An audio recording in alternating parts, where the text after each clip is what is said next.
Hello, thank you for joining me. It's Friday, the 9th of February, and we have a new moon in Aquarius. So, on a Friday, I usually use my Animal Tarot and Animal Oracle cards. And as you can hear from the chit-chatting about, we have a little animal Poppy joining us as well. So, let's see who comes out for us today. We have the Crow, the 9 of Feathers. Okay, he's our tarot card today. Can you notice anything about this crow? Have a look under his wing. There's a lady there and she looks like she's lying in bed. And she looks a little bit worried, doesn't she? She's looking up at that moon. A little bit of anxiety going on there. Okay, so the 9 of Feathers is often like the nine of Swords in a normal tarot pack, which you do often associate with anxiety and stress. But what I really love about this particular version of the card is the lady is under the crow's wing. And when you put someone under your wing, there's that element of protection there, isn't there? And that idea that someone is looking out for you. Now, crow is a very magical animal. I'm always reminded of a documentary about Harry Potter that I watched, and someone saying that the crows were so much more easier to train than the owls because the crows were so intelligent. So there's that idea, I feel, of the crow's intelligence coming in and calming the girl's anxiety. Sometimes we're anxious about things that haven't happened, quite a lot of the time, what hasn't happened, what might happen. They're not actually real things that are happening. It's our mind, isn't it, going into overdrive. So I feel this crow coming in going, it's all right. Okay, let's just take one step at a time. So with these lovely cards, I have a beautiful book. And each of the animals in it have a message. Crow's message is have courage, face your fears, and embrace all of who you are. Well, that's lovely, isn't it? And that's another thing, isn't it? That idea that we worry about what other people think of us, whether we're good enough, whether our particular unique person is out there in the world doing what they're doing.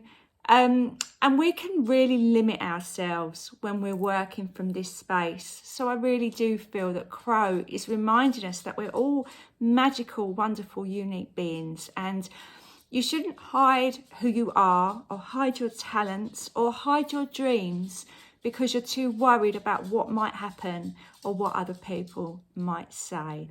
Okay, so that's our crow. Poppy's just sat down, so we might get a little bit of a break from the chit-chatting. I'm going to use the oracle cards now. So these are animals as well. Different kind of set of cards. They all come with a beautiful message, which invokes the spirit of that.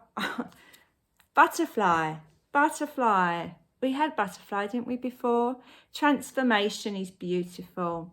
And all the little butterflies there on top. I hadn't noticed before when I saw this. I know we have had this card before. I love it when they do often come out and repeat themselves.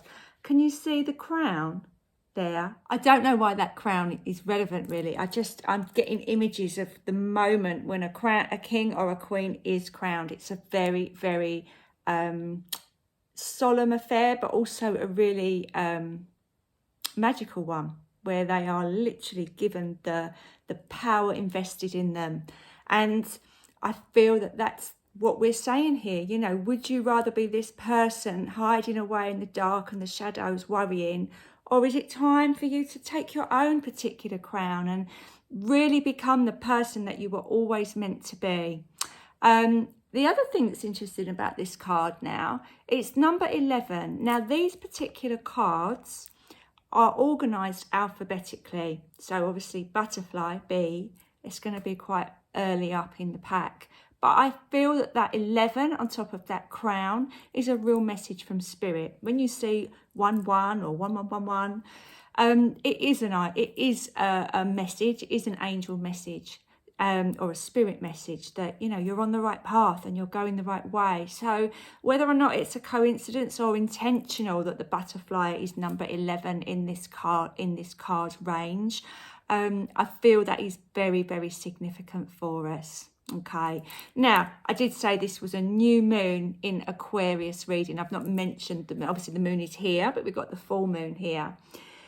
the new moon in Aquarius has got a lot of healing energy around it. So, you know, this is the idea of coming from this dark place to this beautiful, colourful, transformational, magical, spiritual place. And that does take some time. So I feel that if you have been doing, we talked about shadow work when the light mysteriously went off on my computer a couple of days ago. So if we're coming out of the shadows, and obviously the new moon, you know, the out in the universe is dark because the moon isn't shining, but it is there. It's still there. We just can't see it. And I feel that that is a message about us and our talents as well. There might be times when we hide our talents away, hide who we are away, but that's okay. But we're going to start now entering into a period of light. So as the moon starts to become fuller and fuller and fuller, as we move towards the end of this month, I feel like that darkness or shadow work or anything that it was that you are sort of coming away from is going to start to be healed and helped and moved into a much more colourful, exciting, wonderful new place. So take that lovely healing energy, and I hope that it helps. I will be back again tomorrow with another reading for you. So have a wonderful day, and I'll see you tomorrow. Bye for now.